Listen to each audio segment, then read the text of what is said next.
everyone. Welcome to another Ashram Talks session. Today we're going to tackle an obstacle that everyone is familiar with, but few of us really know how to tackle, how to handle, and that is lethargy. So while we might perceive lethargy in the day-to-day as a general lack of energy or a lack of motivation, the Gita actually has its own unique way of framing and identifying what lethargy is. So we're going to look into that a little bit more today. And we're joined by Abhimanyu Wolf, who brings a unique perspective as a professional mental health counselor, but also as a lifelong Bhakti Yoga practitioner. So thanks again for joining us, Abhimanyu, and we're so happy to have you here again today. Thank you so much, Sienna, for introducing this topic and for having me here as well. I will offer my prayers to my spiritual preceptors and to the Supreme Lord to invoke auspiciousness for our discussion, and then we will continue from there. Sakshad haritvena samasta shastrairuktastata bhavyata eva sadbi kintu prabhorya priya eva tasya vande guru shri charanaravindam. Yasya prasadat bhagavat prasado yasya prasadan nagati kutopi dhyayan stupang stasya yashastri sandhyam vande guru shri charanaravindam. Vanchakalpatarubhyascha kripasindubhya eva cha patitanang pavanebhyo vaishnavebhyo namo namaha. Jaya Shri Krishna Chaitanya Prabhu Nityananda Shri Advaita Gadadhar Shivasari Gaura Bhakta Vrinda. Hare Krishna, Krishna Krishna, Hare Hare, Hare Rama, Rama Rama, Hare Hare.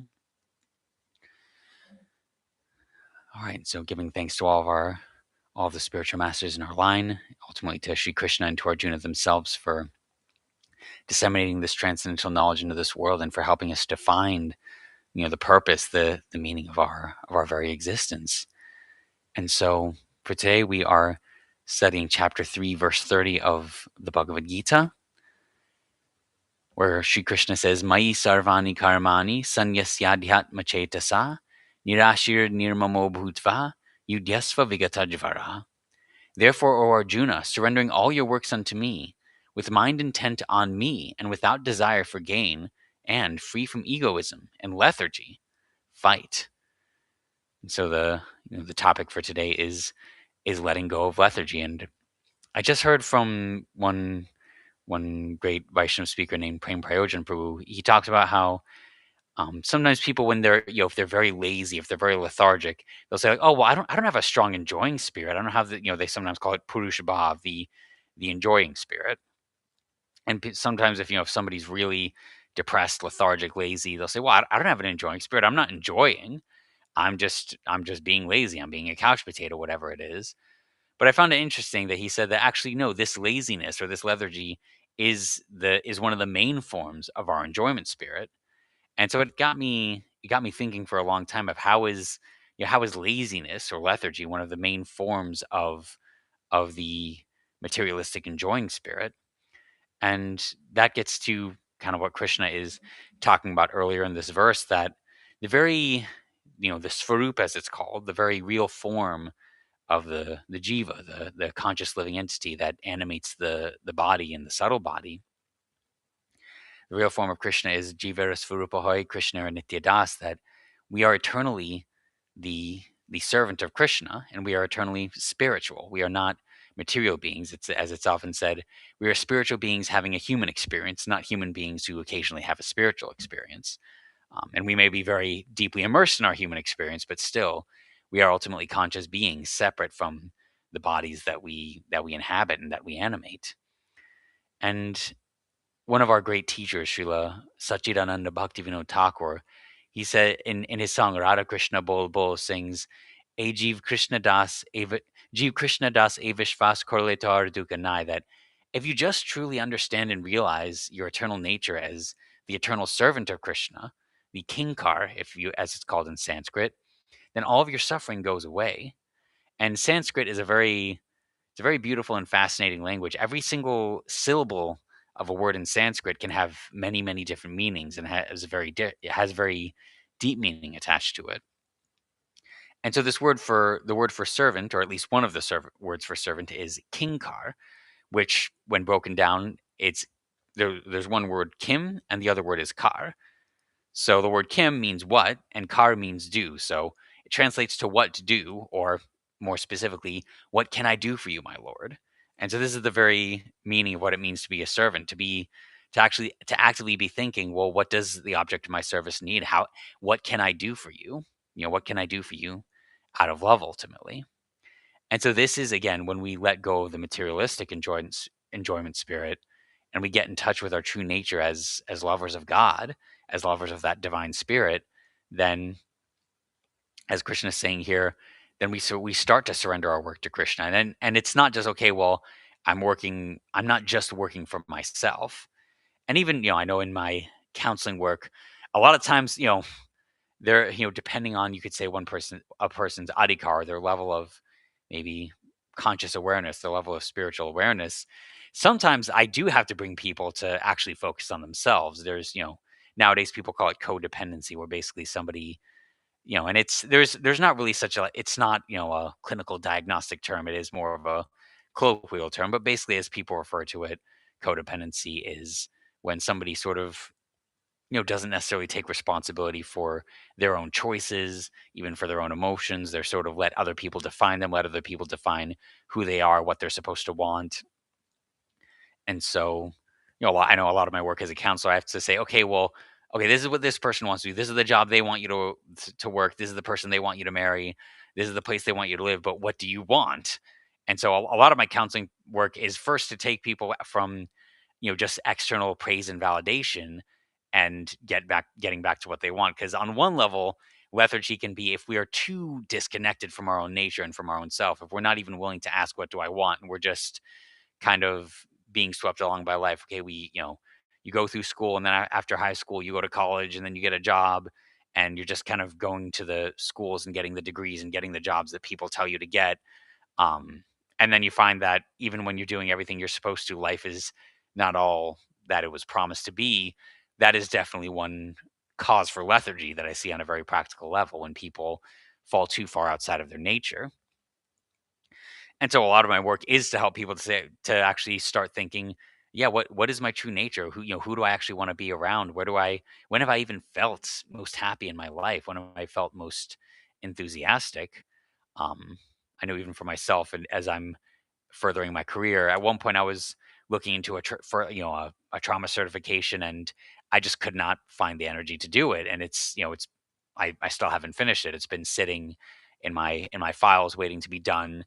And now I'm understanding better that one of the reasons why it's so hard to motivate myself to do it is because I don't very sincerely want it. Whereas now I've, started studying for, another branch of the counseling field, and I'm just soaking it in. I'm, surprised to find that I'm really eagerly ready to watch the next video, read the next article, because I'm getting more in touch with what's actually important to me. So, just on the material sphere, a lot of lethargy comes when we're out of in touch with what truly matters. And so, when we endeavor towards things that maybe don't carry so much value in our heart, then we feel lethargy. And so that is definitely one cause of it.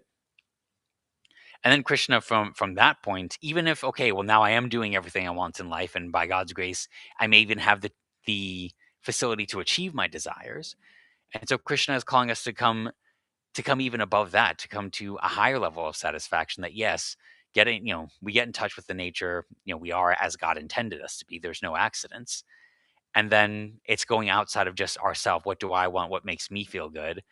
And actually willing to dovetail that with Krishna, Mai Sarvani Karmani, surrender all of your works unto me. That means whatever career I'm doing, the family that I'm raising, the meditations that I'm doing, the mantras that I'm chanting, it's ultimately for the pleasure of Krishna, recognizing that Bhoktaram Yagya Tapasam Sarva Loka Maheshwaram Suhridam Sarva Bhutanam Gyatvam Shantim Richati, that ultimately everything I'm doing, even my happiness, or whether it's happiness, distress, my triumph, my struggle, it's all meant for Krishna. He's Bhoktaram Yagya Tapasam, whatever sacrifice, whatever hard work we put into this world, it's meant to be dovetailed and given, shared with that supreme spirit, Sri Krishna.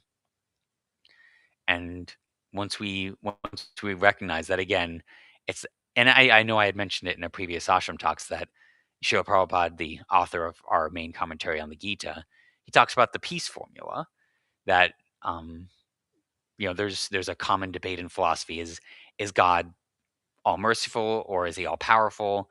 And so the Gita asserts, no, he's all merciful, he's all powerful, but that's not enough. We have to accept that my, all of my sacrifices are meant to please him. It's not enough that he's just all powerful and he's merciful to me. No, just by receiving his love and mercy, that's not enough to fulfill me.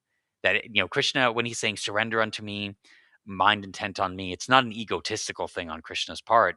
He's telling us what we need. Our need is to have our love for him. Our need is actually to actually cultivate our loving relationship with the divine. Ultimately, he is, what was it? Atmaram and Aptakam. He has nothing that he needs from anybody, but he loves us very much. And so he's telling us your need is to surrender all of your works to me. Your need is to actually cultivate love for me, because my love is already there with you. Suhridam sarvabhutanam. I'm already eternally your ever well wishing friend.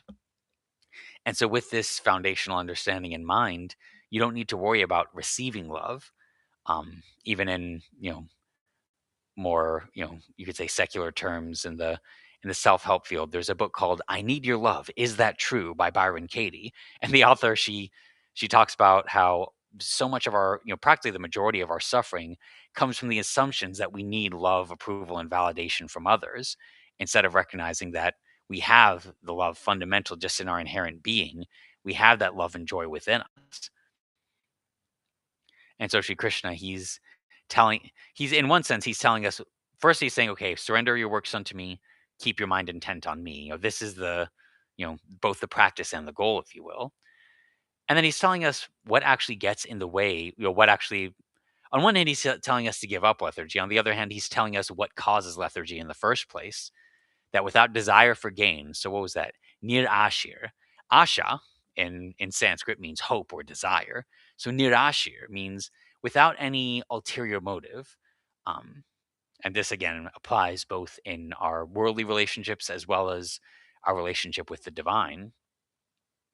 That, for you, you can even think of a family member or friend. If somebody, if they only call when they need something, they need a couple of bucks here and there, and they need a ride. If somebody only calls when they need something material from you, it, you know, if there's somebody who matters, it hurts the heart ultimately. Because ideally, are you calling to know how I'm doing? Do you want to spend time? But if they only call because they need help, then it hurts the heart a little bit, and it doesn't allow us to really feel connected, to feel valued. It may leave the question, well, if I didn't have this extra money or this extra time to give to them, would they really love me as much? And so, Shri Krishna is saying nirashir, that whether we're receiving that kind of motivated love, or even if we're giving it, if we find that in some cases I may be the one who's reaching out to somebody, and I only reach out to them when I've got a favor to ask. Ultimately, I may get the favor I'm looking for. They may be generous, but it's not going to fulfill me to only be asking for favors. But I also need to be seeking, how can I really connect with this person? Or if I'm not genuinely desiring to connect with them, then who is it that I want to be connected with? And then this takes its, you could say, purest form in our relationship with Sri Krishna himself. That yes, any form of surrendering to Krishna, any form of meditating on Krishna will purify the living entity. Just by fixating our consciousness on spirit, it is natural that we start to develop more spiritual consciousness, even if there is somewhat of a material motive there. So, any focus on the divine, on Krishna, is uplifting for the consciousness. And yet again, Sri Krishna, he as a loving parent, he wants the very best for us. He doesn't want us to settle with some kind of motivated love, thinking that, okay, well, God's fulfilling all my material needs, so I have it made in the shade. Sri Krishna is saying, no, don't settle for anything less than the highest fulfillment of the soul, than the highest ecstasy. And in order to do that, in order to actually gain that drive, both spiritually and materially, that motivation to act, to work, to actually live a life of love of God and all in connection with Him, then give up the desire for any separate gain. That love itself, especially giving love, is the highest pleasure, the highest necessity of the living entity, the prem prayojana, if you will. And I was hearing a quote from one saint named Sri Bhaktivedanta Vaman Maharaj recently, where he said that, what was it? Jiva Prem and Jiva Seva are not terms that are written in the Shastra. Or in other words, love for the living entities or service to the living entities are not, you don't see it written in those terms. What you do see written is Jiva Doya, that Prem and Seva, that love and service, are meant for the supreme object of love and service, which is Sri Krishna. He is the most, the most lovable living entity ultimately, and the soul finds its highest fulfillment in that love for Krishna. And the love, in one sense, that you could say is given to the living entities is Jiva Doya. What was it? Jiva Doya Krishna Nam Sarva Dharma Sar, that the compassion to the living entities looks like giving them the chance to chant the names of the divine, to understand the teachings of the divine, to actually connect with Sri Krishna. And so this is how one shows compassion to the living entities, and in one sense, how one shows them the highest love by giving them the chance to start cultivating their love for Krishna, for the divine. So Shri Krishna, he's warning us that on your path of spiritual consciousness, don't settle for the material benefits that may come from spiritual life. So without desire for gain, and then free from egotism, nirmamo. And so this gets into, again, both in secular terms and as far as what Krishna is saying here, nirmama, that nothing is mine in this world. The more we have a strict attachment and expectations to, well, okay, this is how it's supposed to go. This is how much money I'm supposed to get. A common, struggle I work with young adults on is, okay, well, there's some sort of entitlement where I'm just going to graduate from college. I'm going to get my degree, and then there's going to be a really nice job that pays me six figures. And then, my life's just going to be set from there. And sort of, and I know I struggle with that. Many young adults I work with struggle with that. And then at some point, you get that degree and you get in the real world with the workforce, and you're still at the bottom of the ladder. Even when you get the big degree, you go to apply for jobs, and people are expecting 3 years, 5 years of experience, and it's very hard to find anything entry level. And when you do find it, it's not the kind of work you want to do in the first place. And so, again, we're sort of fed a certain entitlement when we're young that, yeah, you're entitled to this really good life, that, if you just maybe get this degree, if you do what you're told more or less, you're entitled to a good life. And so we get a sense of this is mine before we've even had it.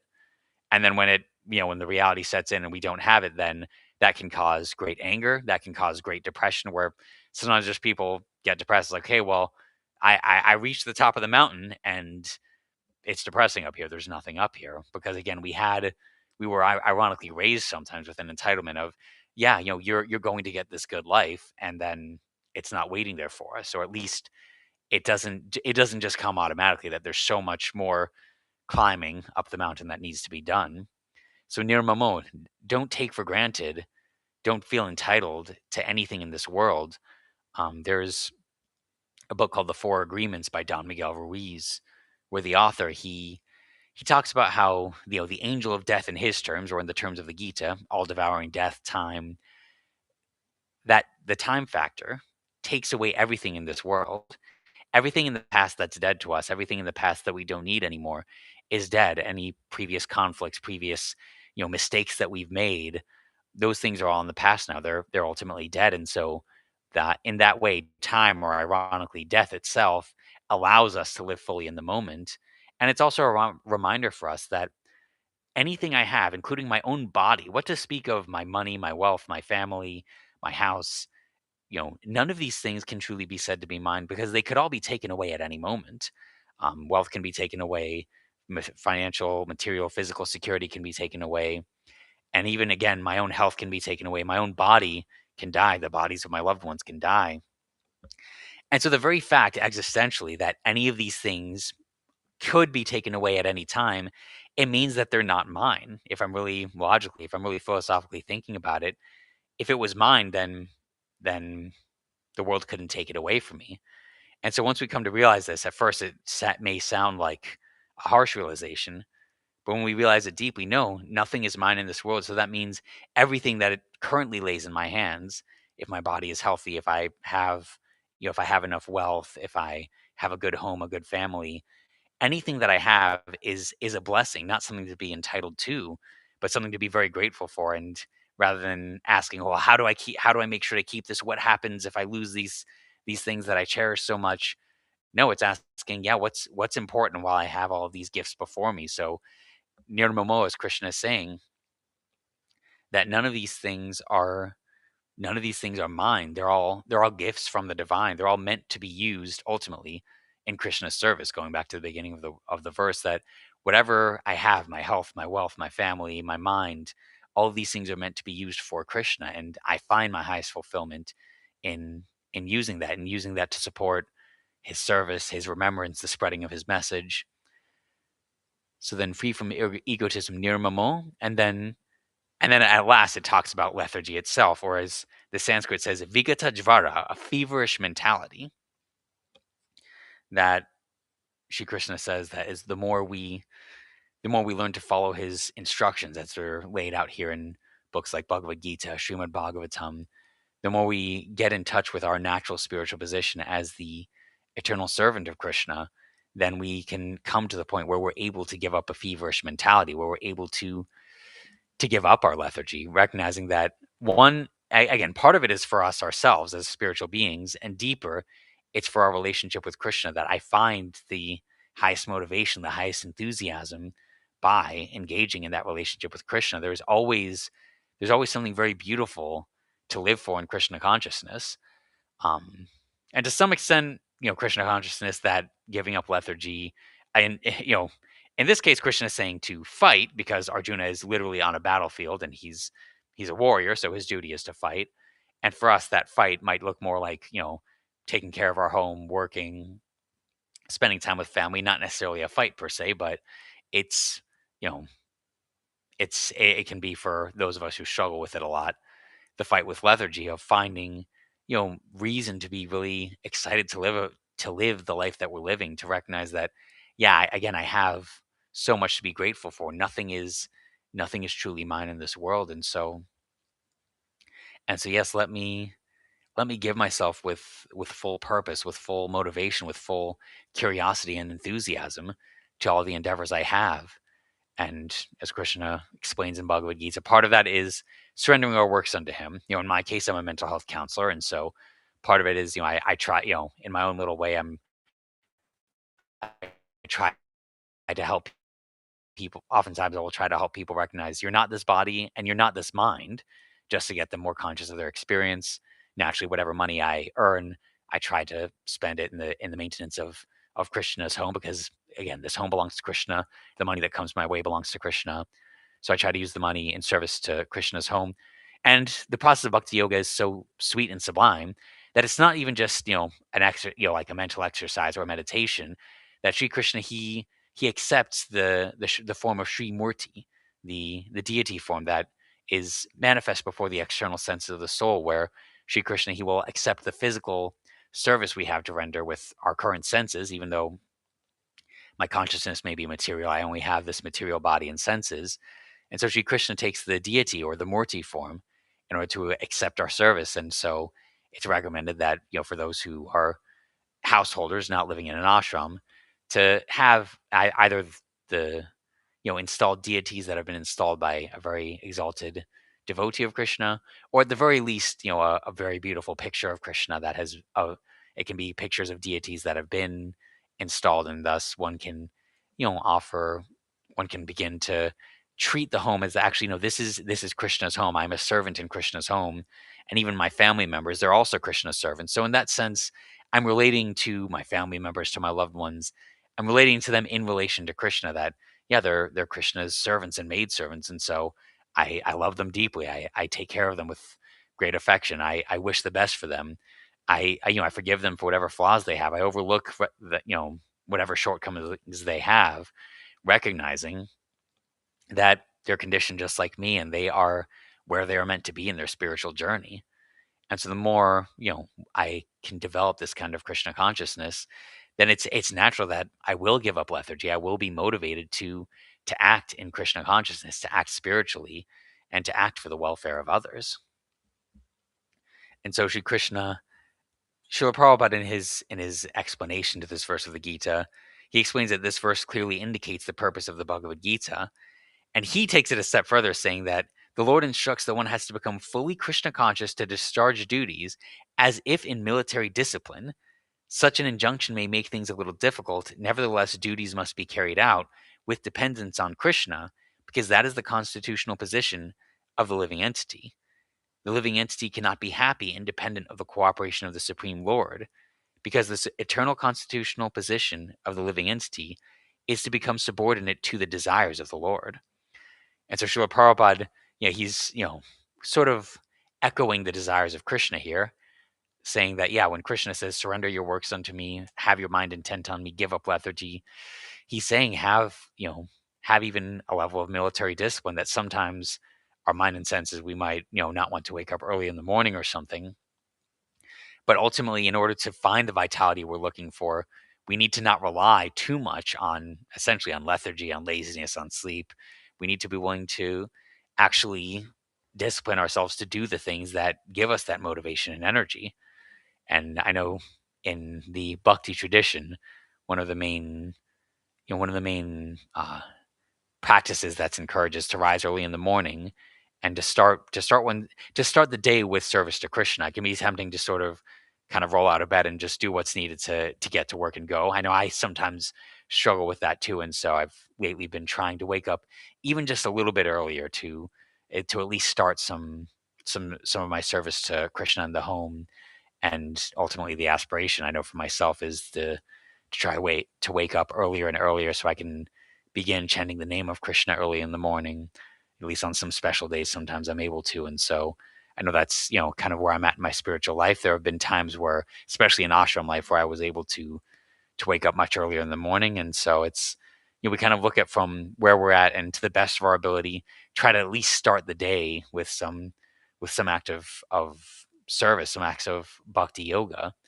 And in that way, we start to find the motivation we're looking for and actually find the energy we're looking for from, lethargy, from sleeping. We recognize that, some significant amount of sleep may be needed, but really vitality comes more from action itself, from, spiritually motivated action. And so with that, I will pause here for now. If there are any questions or comments, I would be glad to take them. Thank you so much, Abhimanyu. I think you touched on a lot of really important and practical points. I even like how you kind of, your conclusion there, like rest is necessary, but our vitality and our motivation is not going to stem from rest, right? It's going to stem from Right. action. I think that's really important to recognize. And I know we've discussed this, but I guess if we could sum it up, what are maybe some symptoms in our day to day that we could recognize when we might be, kind of experiencing some lethargy or maybe complacency, right? That we can notice, like, oh, maybe I am, I don't know, being, I guess, lethargic or complacent, right? Hmm. So some of the symptoms. One is definitely procrastination. That's again very common one. I think we all struggle with it to some greater or lesser degree. If I notice I'm procrastinating, there's usually some reason. And again, it could be I'm anxious. I'm anxious that if I try, I might fail, so I procrastinate it. Sometimes if I'm just doing a lot of avoidant behavior, that can be scrolling on my phone or something like that. Again, I could be feeling lethargic. You can say, okay, well, I'm feeling lazy. But if I really introspect, well, is it laziness, or is it maybe could be fear, could be anger, could be a sense of helplessness. If I'm avoiding, then there's something I'm avoiding. And it could even be a misperception that's making me avoid, but still there is something I'm avoiding. And so if I notice a lot of avoidance behavior, avoid again, I'm just scrolling on my phone, or I know there's a big task ahead, and again, I'm procrastinating. I'm doing irrelevant tasks. So let's say, avoidance behaviors, procrastination. What was the other one I was thinking of? And then another one, like I had mentioned with, there was one course I was doing, because at one point in my career, I was like, I was learning a lot about trauma counseling, and that's been a lot of my career. And so I thought, okay, well, I guess I'm just going to keep learning more about that. But again, I just noticed, okay, well, it's just taking me an unreasonably long amount of time to do this thing, which again is not difficult, and it's doable. It's not difficult for me. And yet somehow or other, I'm finding great difficulty in it.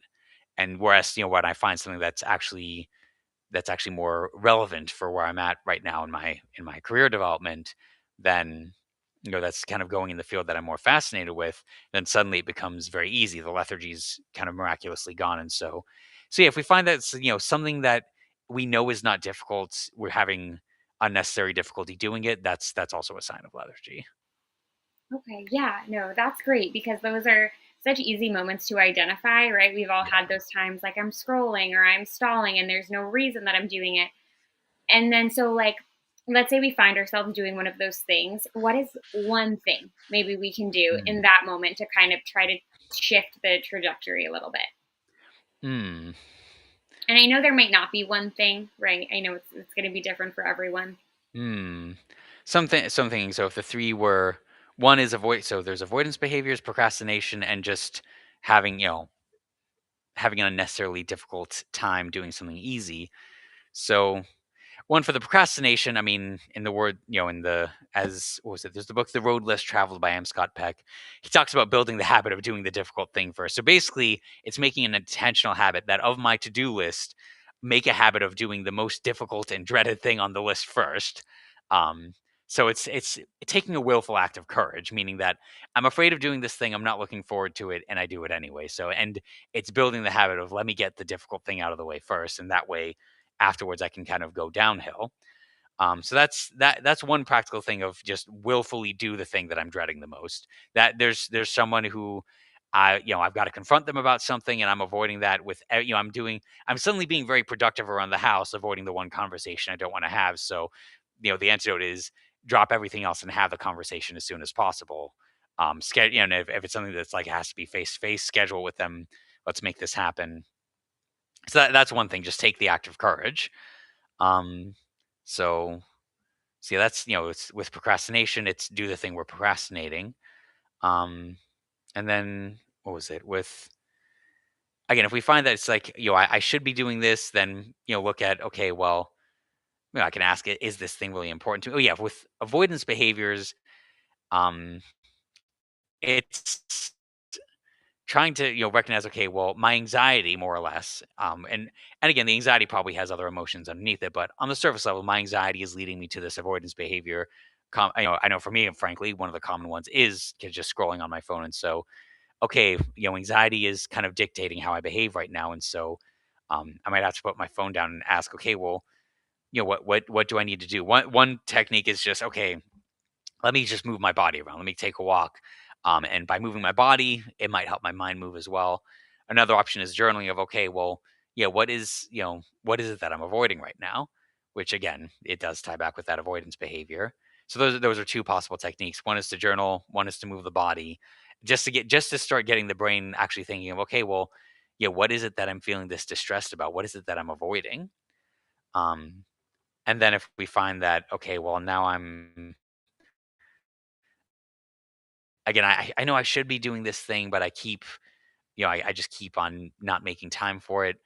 So, part of it could be okay. Well, it's tied with procrastination, and maybe it is, but it could also be tied with my values. I may have to ask myself, is this as important to me as I've been telling myself it is? And if not, then I might have to get honest of maybe this thing is not so relevant to me right now. Maybe I've already gone far enough in this field, at least at this time, to you know to satisfy myself with it. And so, yeah, let me ask, well, what's truly most important for me right now?